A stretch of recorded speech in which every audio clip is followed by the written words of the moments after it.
Em agosto de 1926, Nova York não estava apenas olhando para o caixão de Rudolph Valentino. Estava olhando para Pola Negri. Ela cruzou o país em um trem especial, chegou ao funeral do homem que chamava de amor de sua vida, encomendou flores enormes, falou sobre o casamento que nunca aconteceu e desmaiou várias vezes diante dos repórteres. As câmeras disparavam. Os jornais receberam exatamente o espetáculo que Hollywood vendia há anos. A mulher fatal, a grande paixão, a tragédia, o gesto no limite. Mas desta vez a magia não funcionou. O que ontem chamavam de temperamento, hoje chamaram de encenação. O que no filme parecia uma grande paixão, na crônica dos jornais, soava como autopromoção. O público de repente viu não uma mulher enlutada, mas uma estrela que parecia continuar atuando, mesmo quando a cena já havia terminado. E esse foi o grande ponto de virada em sua vida. Pola Negri não caiu nessa armadilha por acaso. Ela mesma criou a imagem que a salvou da pobreza, do controle alheio e de um destino provinciano. Depois, essa imagem foi comprada por Hollywood. Depois, ela se tornou mais valiosa que a própria mulher. E quando a realidade exigiu que ela fosse apenas uma pessoa, ninguém mais acreditou que por trás dos olhos escuros, das peles, dos títulos e das lendas, restava uma biografia comum. Para entender por que a atriz que primeiro trouxe a mulher fatal europeia para Hollywood, em algum momento, se tornou prisioneira de sua própria lenda, é preciso primeiro examinar a própria lenda. Aquele contorno que ficou na memória, peles, olhos escuros, títulos, Valentino, Chaplin, a palavra vamp. Só desmontando essa bela embalagem, podemos voltar ao tempo em que Pola Negri ainda não existia. A menina com um sobrenome complicado, um corpo doente e uma compreensão muito precoce.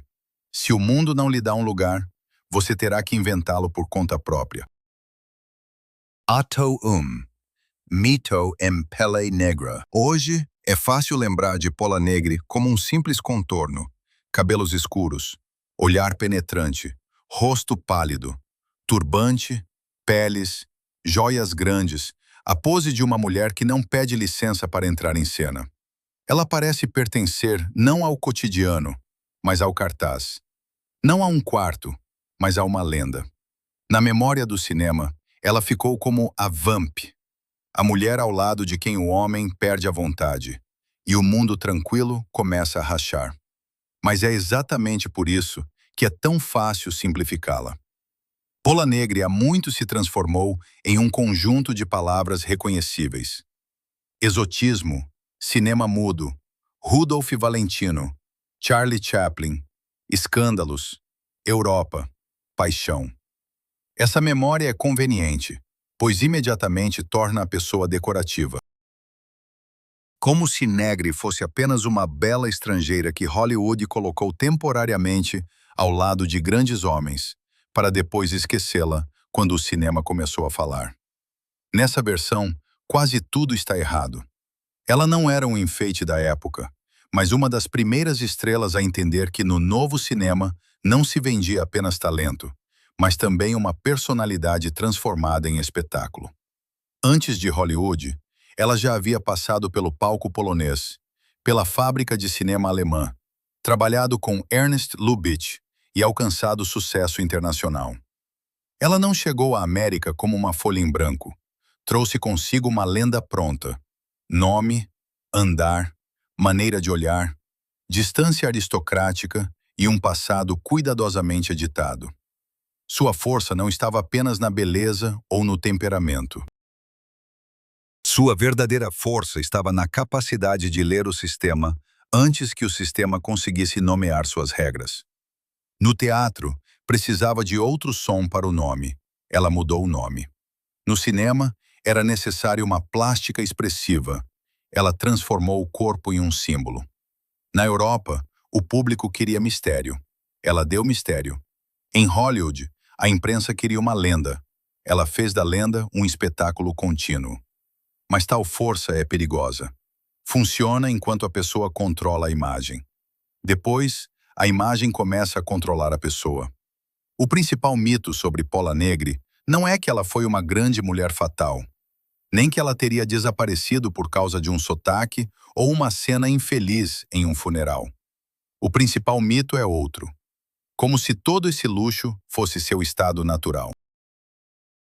Na verdade, foi o resultado de um trabalho muito longo. Um trabalho de apagar tudo que pudesse denunciar origem, pobreza, doença, medo, dependência das decisões alheias. Por trás da mulher em pele negra, não estava uma aristocrata eterna, mas uma pessoa que entendeu cedo demais o preço do status. E só agora podemos voltar ao lugar onde essa máscara se tornou uma necessidade. Não em Hollywood, não no convés de um transatlântico, não com Valentino, mas em uma pequena cidade polonesa, onde a futura estrela não tinha quase nada além do desejo de escapar de uma biografia previamente escrita. Ato 2. Menina sem proteção. Ao nascer, Pola Negri foi chamada de Bárbara Apolônia Chalupiec. Ela veio ao mundo em Lipno, uma cidadezinha na Polônia, que na época estava sob o domínio do Império Russo. Não era uma geografia neutra. Para uma criança de família humilde, o local de nascimento, o sobrenome e a origem já traçavam as fronteiras do possível. Seu pai, Jerzy Chalupiec, era um funileiro de origem eslovaca. Mais tarde, nas biografias de Pola Negri, surgiriam diferentes nuances dessa história. Várias versões, algumas enfeitadas, mas o núcleo essencial permanecia. O pai estava envolvido com o movimento polonês contra o poder imperial e acabou preso, depois exilado na Sibéria. Para a família, isso não significava uma bela lenda de romantismo político, mas uma catástrofe. O homem desapareceu. A proteção sumiu. O dinheiro se foi. A mãe, Eleonora, mudou-se com a filha para Varsóvia e aceitava qualquer trabalho que permitisse simplesmente sobreviver. A menina crescia em um mundo onde o talento não esperava pacientemente por sua hora, mas onde qualquer queda podia ser definitiva. Nesse ambiente, a criança rapidamente aprendia a ver as pessoas como uma hierarquia. Quem tem o direito de falar alto, quem deve se calar, em quem se acredita e quem é ignorado. Essa experiência precoce é importante não porque a pobreza explica tudo. Ela não explica talento, não explica caráter, não explica magnetismo, mas explica outra coisa. Por que para Negri a imagem desde o início se tornou não um jogo, mas uma forma de proteção? Para ela, parecer diferente significava viver diferente. Ser aceita significava não mostrar de onde você veio. A primeira chance veio com a escola de balé. O balé prometia uma oportunidade rara para uma menina pobre. Se o corpo fosse suficientemente obediente, se a disciplina fosse mantida, se a dor pudesse ser escondida, o palco poderia abrir uma porta que a sociedade mantinha fechada. No balé, não importava o sobrenome. Se houvesse uma coluna forte, um pé preciso e disposição para repetir o movimento até a exaustão. Mas o corpo atraiu cedo demais. A tuberculose interrompeu a perspectiva do balé. Para a jovem Apolônia, isso não era apenas um obstáculo médico, mas uma lição cruel. Não se pode construir o futuro apenas sobre algo que pode se desfazer sem seu consentimento. Ela precisava de uma ferramenta que dependesse menos da saúde e mais da vontade. Foi assim que o teatro dramático entrou em sua vida. O teatro oferecia outro caminho. Lá, não era apenas possível dançar, mas também se transformar. Podia-se mudar a voz, a postura, o gesto, a idade, a classe, o destino. Mas o teatro daquela época também tinha seus filtros. Lá, notavam-se as maneiras. Notavam-se o sobrenome. Notavam-se o quanto alguém se assemelhava àqueles que o palco estava disposto a aceitar. Bárbara Apolônia Chalupiec soava como um nome da vida real.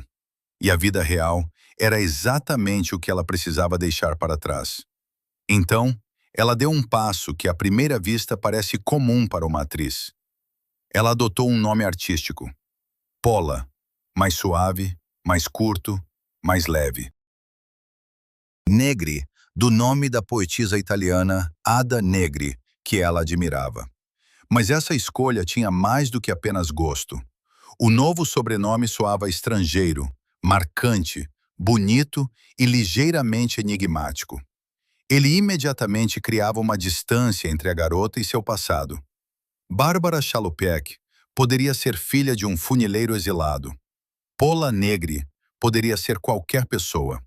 E isso era o principal. O pseudônimo não apenas enfeitava o cartaz. Ele abria um espaço onde a biografia podia ser reescrita. Não porque ela se envergonhasse da realidade no sentido humano mesquinho, mas porque a realidade não lhe dava poder suficiente. O passado puxava para baixo. O nome podia elevar. No palco polonês, ela começou a aprender o que mais tarde se tornaria seu principal. Não apenas interpretar um papel, mas criar ao seu redor a promessa de mistério. Na pantomima Sumurum, sua formação em balé foi útil. Mesmo a doença que interrompeu sua carreira de dança não lhe tirou a plasticidade. Ela sabia falar com o corpo. No cinema mudo, essa qualidade logo se provaria mais valiosa do que qualquer voz. Quando Alexander Hertz a convidou para o cinema, o novo meio ainda não tinha o prestígio que mais tarde ganharia em Hollywood. Para muitos atores de teatro, a tela parecia um gênero inferior, um entretenimento grosseiro para as massas. Mas Negri viu ali o que outros desprezavam: a chance de se tornar visível mais rapidamente. A câmera não perguntava sobre linhagem com a mesma insistência que o salão e o palco. A câmera perguntava se havia um rosto que pudesse ser lembrado. Em 1914, ela estrelou seu primeiro filme, Escrava das Paixões, Escrava do Vício. O próprio título já soava como um esboço do futuro papel.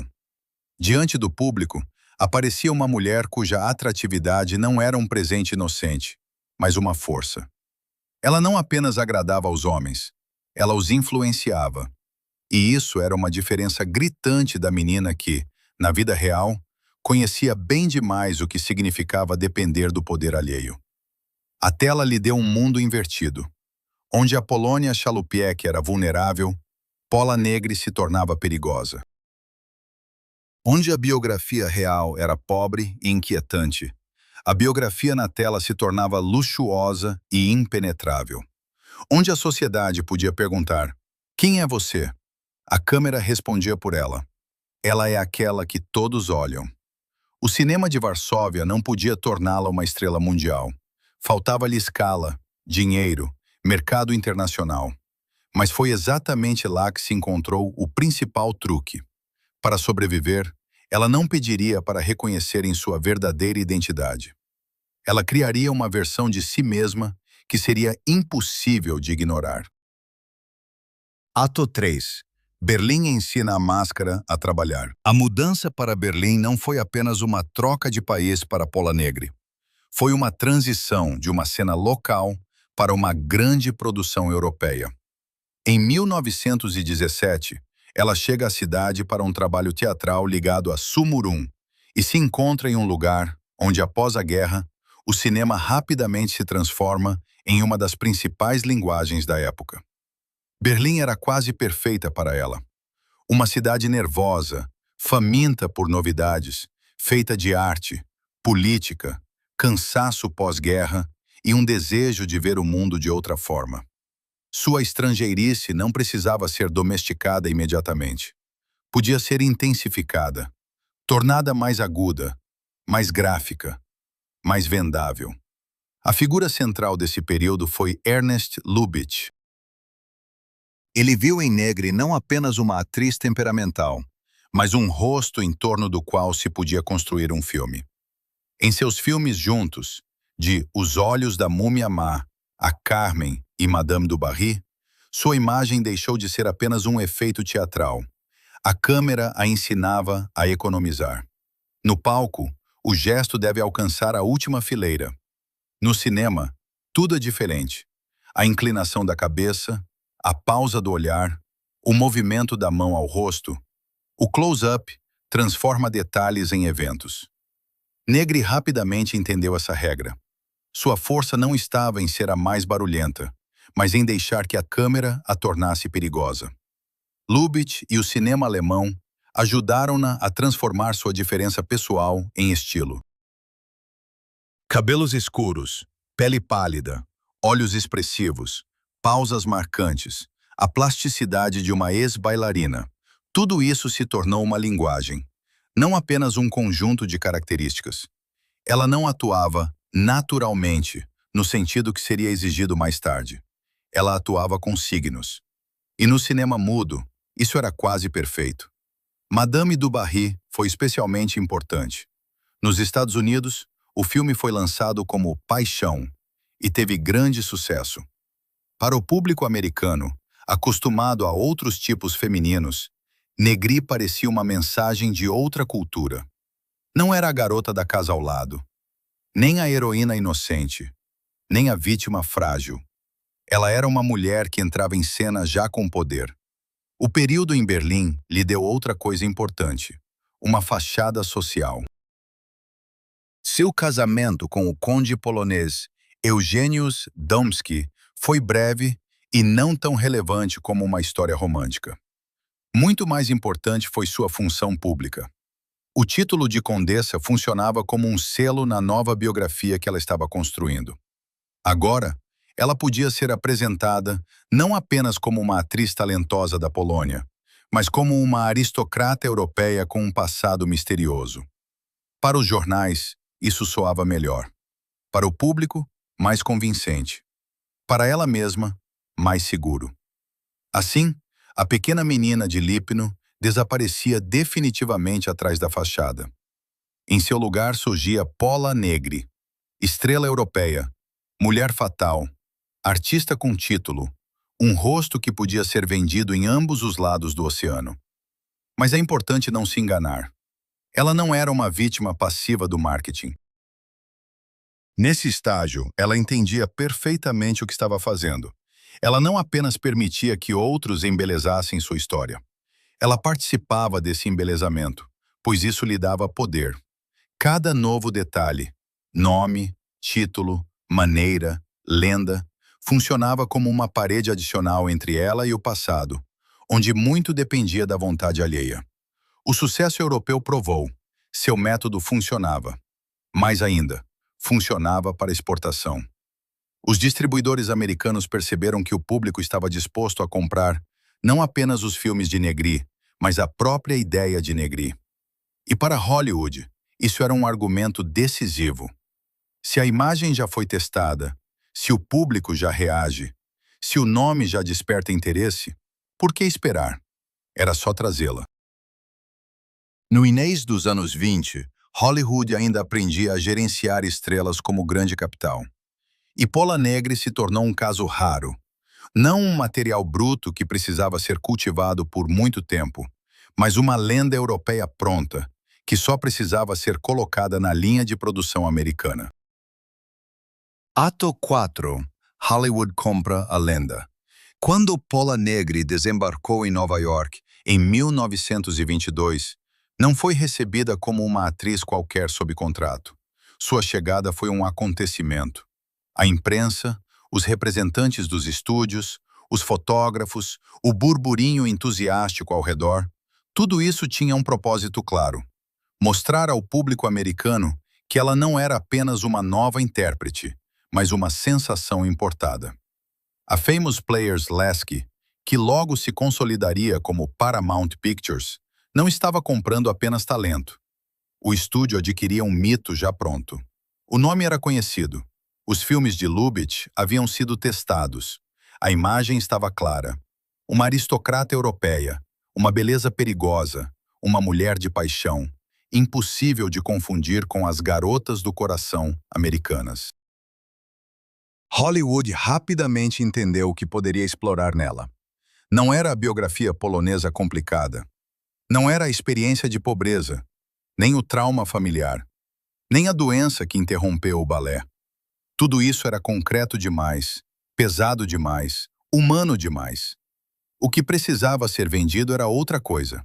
O velho mundo, o luxo, o temperamento, os palácios, as peles, os olhares, o desejo proibido. Foi aí que começou a transformação. Na Europa, Pola Negri ainda podia ser coautora de sua máscara. Em Hollywood, a máscara se tornava propriedade do estúdio. A fábrica de cinema americana dos anos 20 operava de forma diferente da produção europeia. Aqui, a imagem precisava ser repetida, embalada, distribuída, explicada aos donos de cinemas, acompanhada de fotos e histórias de jornais. A estrela se tornava não apenas uma atriz, mas um produto que precisava parecer igualmente convincente na tela, no cartão postal, na revista, na entrevista e ao sair de um carro. Negri caiu em um sistema que brilhantemente transformava individualidade em fórmula reconhecível. Maquiagem escura nos olhos, joias, turbantes, peles, tecidos pesados, a pose de uma mulher que vive acima das regras comuns. Tudo que antes poderia ser parte de um papel, tornou-se parte de seu figurino público constante. O espectador precisava entender instantaneamente: esta é Pola Negri. E o público entendia. Em Bela Dona, a dançarina espanhola, Paraíso Proibido e outros filmes, ela repetidamente interpretava mulheres que quebravam a ordem. Elas entravam na vida alheia como um incêndio. Faziam os homens esquecerem a cautela. Tomavam o poder, embora no final a trama frequentemente devolvesse ao mundo a moralidade habitual. A América podia admirar tal mulher, temê-la, mas apenas se o filme lembrasse no final: o perigo é punido. Assim, sua força passou a depender do cronograma alheio. O estúdio permitia que fosse ousada, enquanto a ousadia estivesse segura dentro da trama. Ela podia ser destrutiva, se o último ato devolvesse ao espectador o senso de ordem. Ela podia ser estrangeira, se essa estranheza permanecesse bela e controlada. A principal armadilha não estava no fato de Hollywood tê-la tornado famosa. Ele realmente lhe deu dinheiro, status, uma escala de reconhecimento sem precedentes. A menina que um dia viveu com a mãe quase sem proteção, agora tinha acesso a um mundo onde seu nome era impresso em letras grandes, onde seu rosto era seguido por milhões, onde um contrato podia valer mais do que toda a existência anterior de sua família. A armadilha estava em outro lugar. Quanto mais cara Pola Negri se tornava como estrela, menos liberdade restava a Pola Negri como atriz. Exigiam dela não a busca, mas a confirmação. Não a mudança, mas a repetição. Não novas mulheres, mas uma nova variação da mesma figura fatal pela qual o público já havia pago. Periodicamente, ela tentava expandir os limites. Queria mais espaço dramático, outra profundidade, papéis onde a mulher existisse não apenas como sedução ou ameaça. Mas o estúdio olhava para isso com frieza. Se o público vinha por Negrivamp, por que arriscar? Se a fórmula exótica vendia, por que mudar a fórmula? Nesse sentido, Hollywood fez com ela o mesmo que fazia com muitas estrelas, mas no caso dela, o preço foi especialmente alto, porque sua imagem na tela foi construída sobre o apagamento do passado real. Se tirarem de uma atriz o direito de mudar a máscara, ela fica presa naquela versão de si mesma que um dia criou para se salvar. No início, isso ainda parecia uma vitória. Ela era famosa, ela era rica, sua aparição era comentada, suas fotos eram publicadas, sua estrangeirice era vista como luxo. Mas dentro dessa vitória já funcionava o mecanismo de uma crise futura.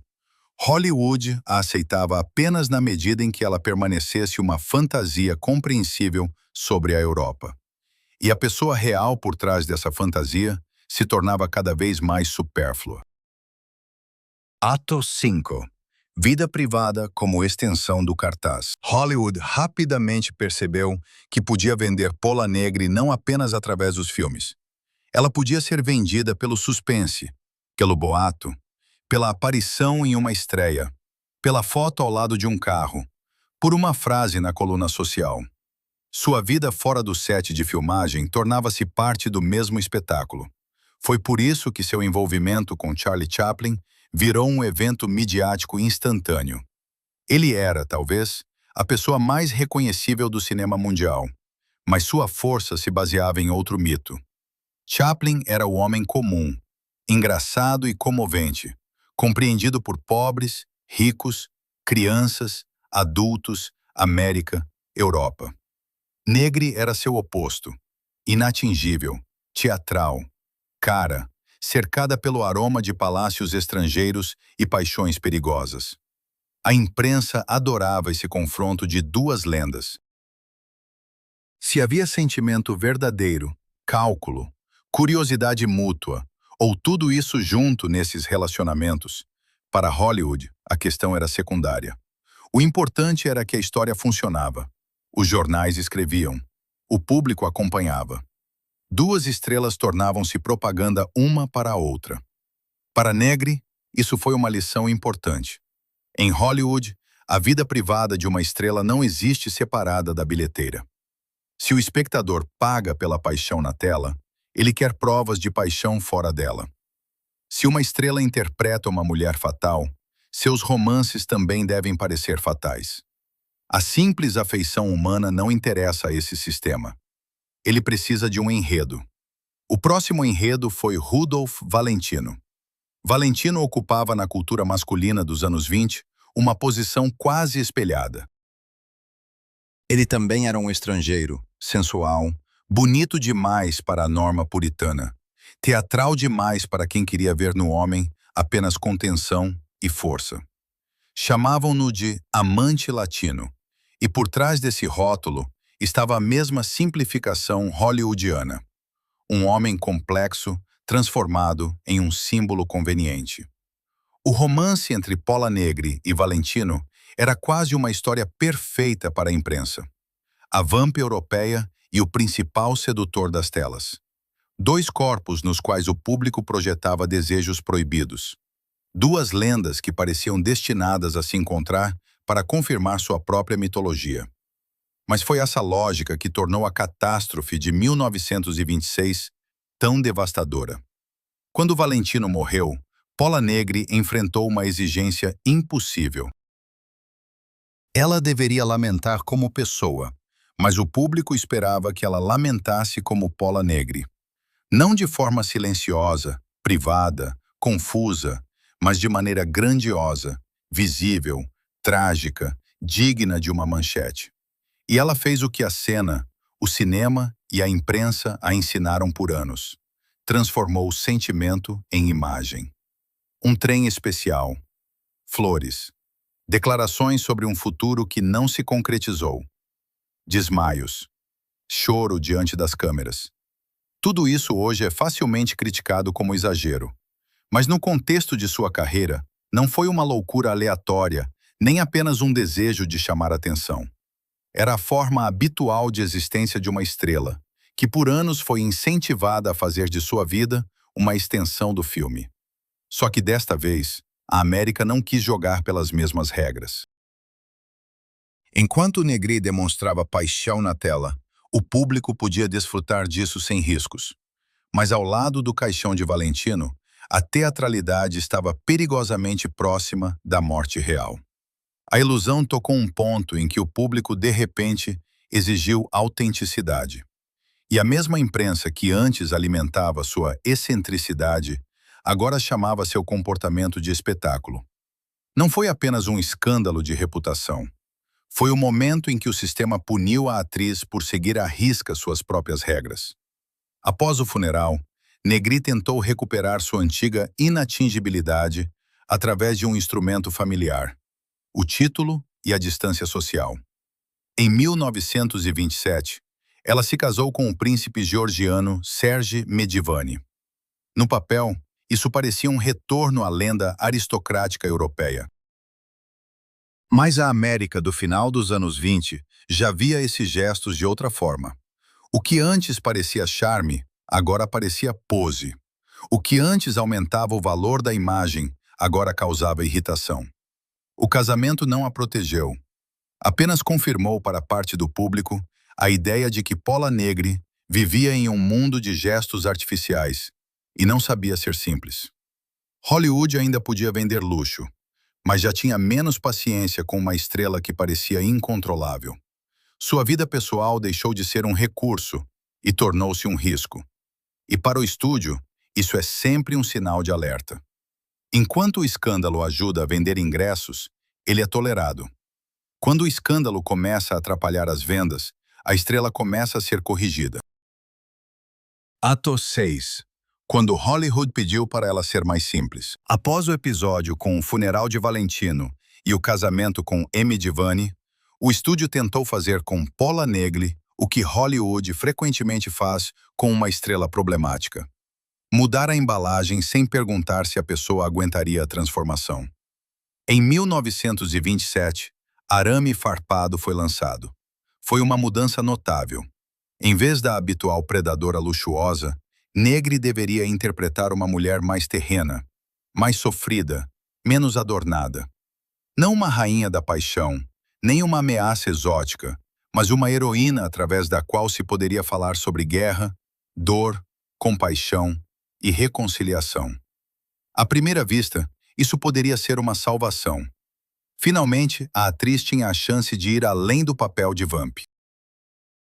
Mas o problema era que essa mudança não acontecia por confiança em seu talento dramático, mas como uma tentativa urgente de suavizar uma imagem que começava a irritar o público.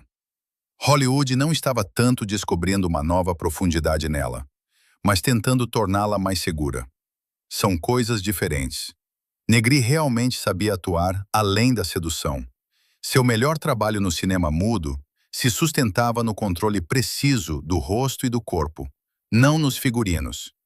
Mas o público americano estava acostumado a ver nela outra coisa. Quando ela aparecia na tela sem a antiga armadura, parte da magia desaparecia.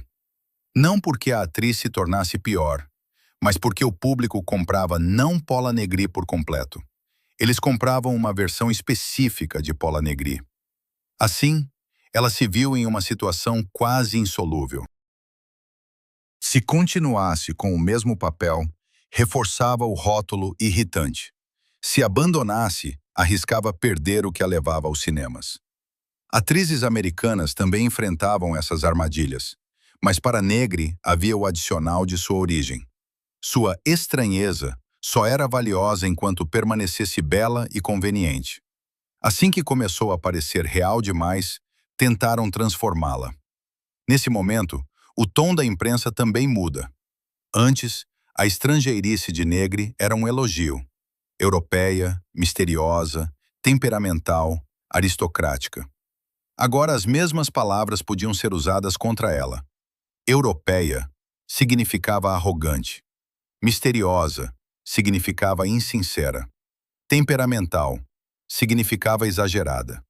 Aristocrática significava distante das pessoas comuns.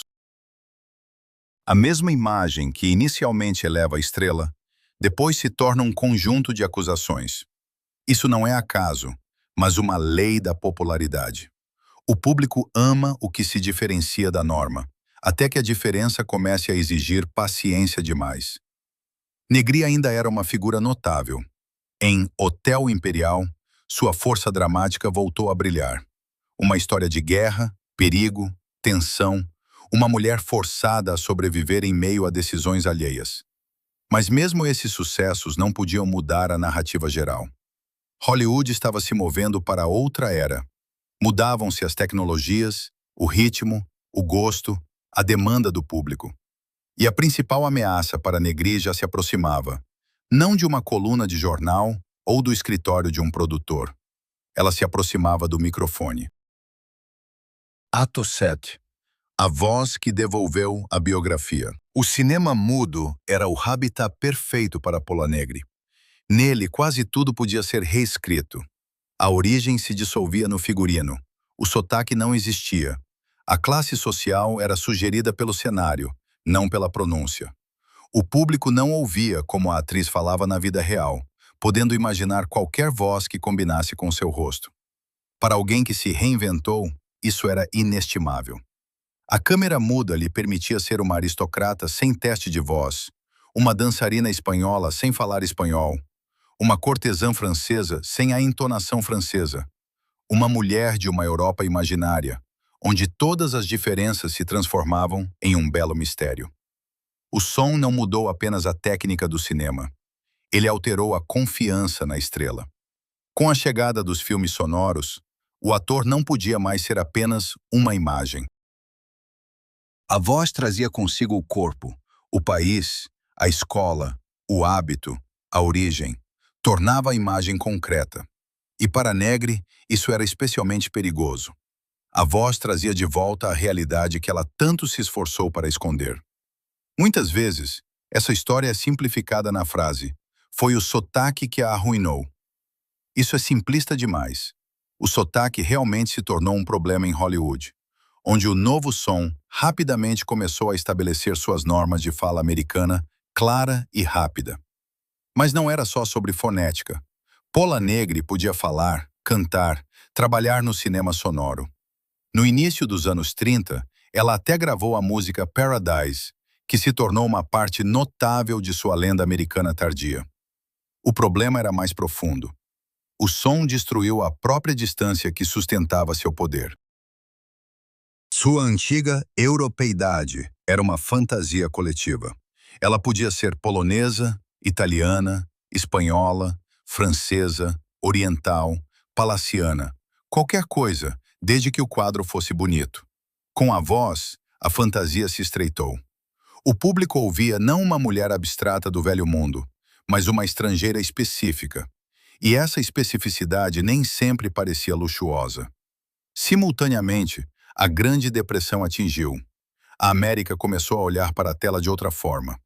Em uma era de desemprego e ansiedade, o público precisava cada vez menos de peles pesadas, palácios e mortes lânguidas por paixões. Outras figuras ganharam destaque.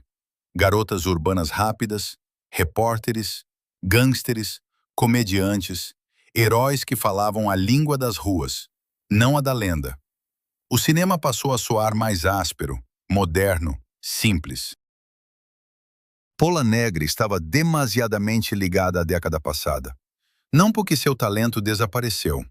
Talento não desaparece conforme o cronograma do progresso técnico. Mas a forma em que esse talento estava embalado passou a parecer antiquada. Seu gesto foi criado para o close-up mudo. Seu luxo para o sonho pós-guerra da Europa. Sua distância aristocrática, para um tempo em que o público queria olhar para cima.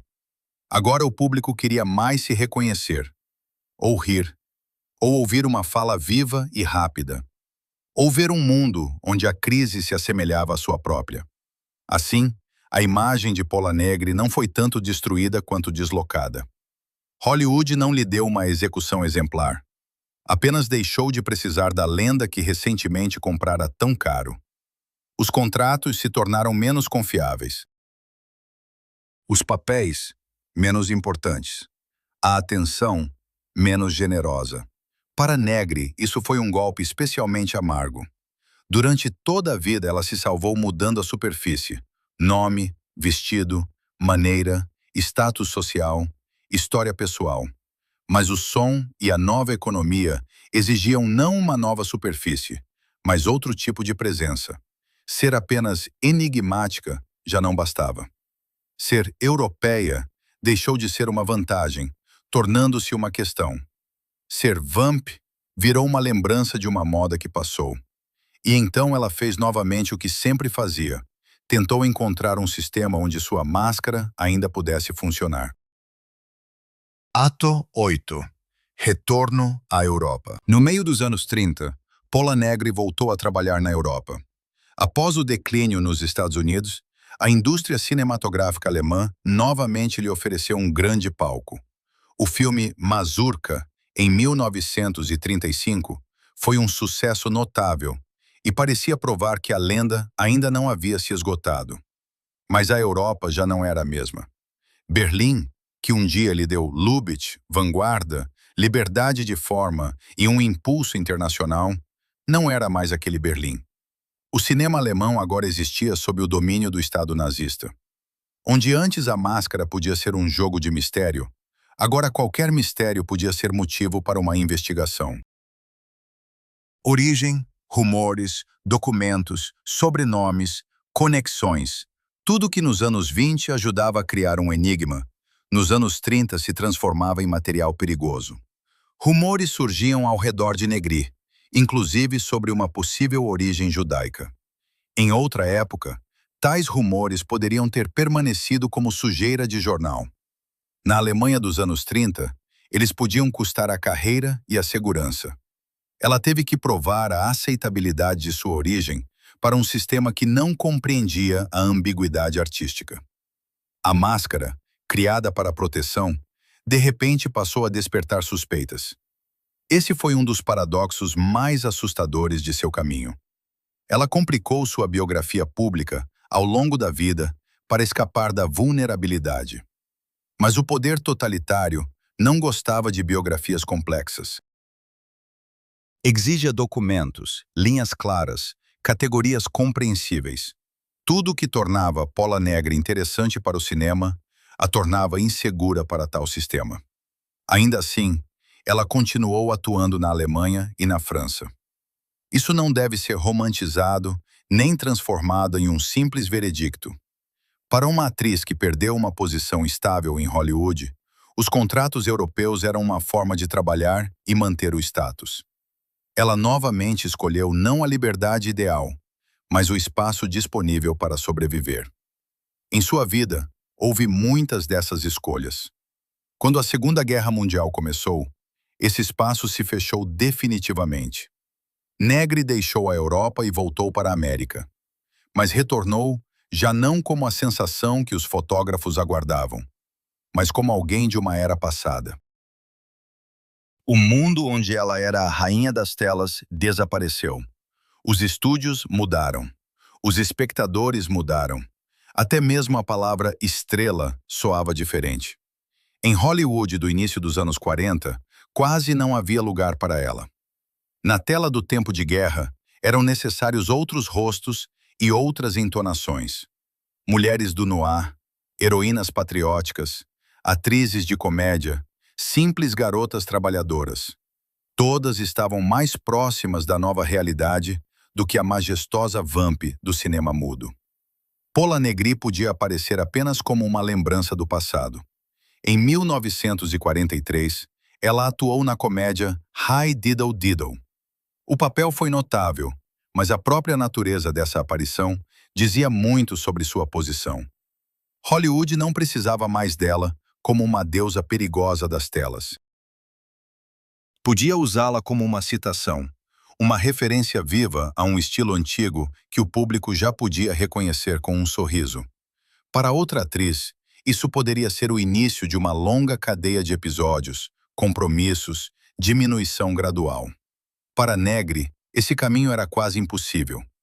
Toda a sua lenda se sustentava na grandeza da distância. Se ela começasse a aparecer com muita frequência em papéis onde seu antigo eu pudesse ser ridicularizado, a lenda deixaria de ser lenda. E ela escolheu uma forma rara de proteção: o desaparecimento. Não um desaparecimento completo da vida, claro, mas um desaparecimento do consumo regular. Ela parou de lutar por cada oportunidade de voltar às telas. Não tentou convencer os jovens estúdios de que ainda era válida. Não se destruiu com pedidos infinitos. Ela parecia ter entendido. Às vezes, a imagem só pode ser preservada pela recusa. Essa decisão não foi fraqueza. Foi a última forma de controle. Ato 9. A lenda na casa fechada. Após uma carreira intensa, Pola Negri se estabeleceu no Texas, em San Antônio, ao lado de sua amiga de longa data, Margaret West. À primeira vista, parecia uma vida tranquila, distante das rotas principais dos estúdios. Mas o silêncio não significava abdicar da imagem. Testemunhas lembravam que, mesmo nos últimos anos, Negri mantinha a mesma aparência meticulosamente escolhida. Óculos escuros, maquiagem, joias, postura, distância. Ela não voltou à simplicidade. Não declarou ao mundo: tudo isso foi um jogo, agora sou uma pessoa comum. Pelo contrário, parecia ter decidido que, já que o público a lembrava como uma lenda, ela viveria como tal. mesmo sem uma equipe de filmagem ao redor. Há algo ao mesmo tempo majestoso e triste nisso. Por um lado, Negri não permitiu que a indústria a transformasse em um fragmento. Ela não deixou Hollywood explorar seu envelhecimento. Não deu à imprensa o prazer de um declínio completo. Não pediu compaixão. Ela mesma escolheu a moldura do último ato. Por outro lado, essa moldura quase não deixava espaço para a pessoa viva. Se a máscara é necessária até em casa, se a distância se mantém mesmo na velhice, significa que não há mais para onde voltar. Bárbara Apollonia Chalupiec foi tão cuidadosamente substituída por Paula Negri que a vida tardia se tornou não uma libertação do papel, mas sua eterna manutenção. E ainda assim, essa estratégia funcionou. Em 1964, Walt Disney a convidou para o filme Moonspinners.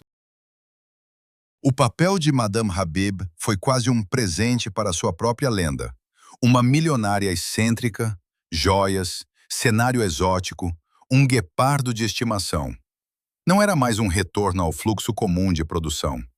Era a aparição de uma peça de museu que, de repente, estava viva. Hollywood não pedia mais que ela fosse simples. Não exigia que falasse a língua da Nova América. Não tentava transformá-la em vizinha, mãe, velhinha cômica ou figura do cotidiano. Chamaram-na exatamente porque ela se preservou como Paula Negri. Não como uma pessoa sem máscara, mas como uma máscara que sobreviveu ao tempo. Alguns anos depois, ela lançou o livro Memórias de uma Estrela. Já o título soa como a última edição do destino. Não é uma confissão no sentido moderno, nem uma revelação ou tentativa de analisar honestamente todos os traumas. É mais uma continuação do antigo contrato com o público. Ao leitor, não é oferecida a verdade crua, mas a versão da vida que Negri estava disposta a deixar no arquivo. Ela entendia o poder da última palavra. Se, durante toda a vida, você se construiu como uma lenda, não pode permitir que biógrafos desmontem isso após sua morte sem sua participação. É preciso iluminar o cenário por conta própria. Escolher os quadros. Decidir onde estará a sombra e onde brilhará. Sua autobiografia tardia não é um apêndice à carreira, mas a obra final de Paula Negri. Ela edita não uma página, mas uma vida. Suaviza uma coisa, intensifica outra. Deixa mistério onde o historiador gostaria de precisão. Isso pode irritar, mas está em total conformidade com seu caminho. Ela não prometeu ao mundo acesso a si mesma. Ela prometeu uma imagem.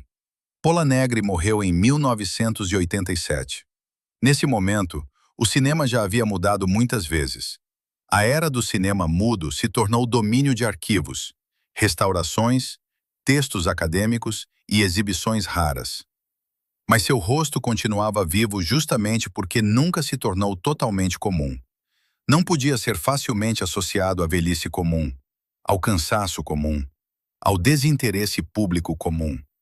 Ela pagou um preço enorme por isso. Ela é lembrada não porque abriu sua vida real ao público, mas porque quase não deu acesso a ela. Para a cultura, isso é conveniente. Lendas são mais fáceis de preservar quando não entram em conflito com a complexidade humana. Para a pessoa, é muito mais pesado. E ainda assim, sua história não tem uma moral simples. Não se pode dizer, a máscara a arruinou. Sem essa máscara, talvez ela nem tivesse um lugar na história. Também não se pode dizer o contrário. A máscara a salvou. Porque uma salvação que exige abdicar da própria vulnerabilidade por toda a vida se parece demais com uma prisão. Se você olhar novamente para Paula Negri nas antigas filmagens, a primeira impressão permanece a mesma. Olhos escuros, pele de animal, um giro pesado da cabeça. Uma mulher que parece ter surgido não de uma biografia, mas da própria ideia de beleza fatal. Mas agora, por trás dessa imagem, algo mais se revela. Vê-se a menina de Lipno, que cedo demais descobriu que sua origem poderia ser uma sentença. Vê-se a bailarina cujo corpo não suportou os sonhos. Vê-se a atriz que compreendeu o cinema mudo melhor que muitos, porque o silêncio a ajudava a esconder tudo o que era supérfluo. Vê-se a estrela europeia que Hollywood acolheu como uma preciosa estrangeira, enquanto essa estranheza gerava lucro. Vê-se a mulher que foi punida não por mentir, mas por aprender bem demais as regras do espetáculo público. Pola Negri não era apenas uma vamp, e não era apenas uma vítima da máquina dos estúdios. Ela era uma pessoa que transformou sua imagem em uma escada, subiu muito alto por ela, e depois descobriu que a escada havia se tornado uma parede. Sua vida não prova que é preciso ser autêntica a qualquer custo. Essa é uma conclusão moderna demais e simplista demais. No mundo dela, a autenticidade nem sempre salvava. Às vezes, pelo contrário, tornava a pessoa vulnerável. Pseudônimo, título, turbante, silêncio, lenda. Tudo isso não era um capricho, mas uma armadura para ela. Mas a armadura não sabe abraçar, ela só sabe proteger. Por isso, na memória de Pola Negri, há uma estranha dualidade. Ela venceu. Tornou-se a primeira grande mulher vamp europeia de Hollywood. Abriu caminho para outras estrelas estrangeiras. Provou que a personalidade de uma atriz pode ser uma obra tão poderosa quanto um filme. E ela perdeu, porque a personalidade que criou quase apagou completamente a pessoa para quem um dia foi inventada. A realidade se mostrou mais complexa que o mito. Pola Negri não se escondia atrás de uma máscara por causa do vazio. Ela se escondia do mundo, que cedo demais lhe mostrou que sem máscara poderia ficar sem nada. E talvez seja exatamente por isso que sua imagem sobreviveu à época. Não porque fosse verdadeira, mas porque era desesperadamente necessária.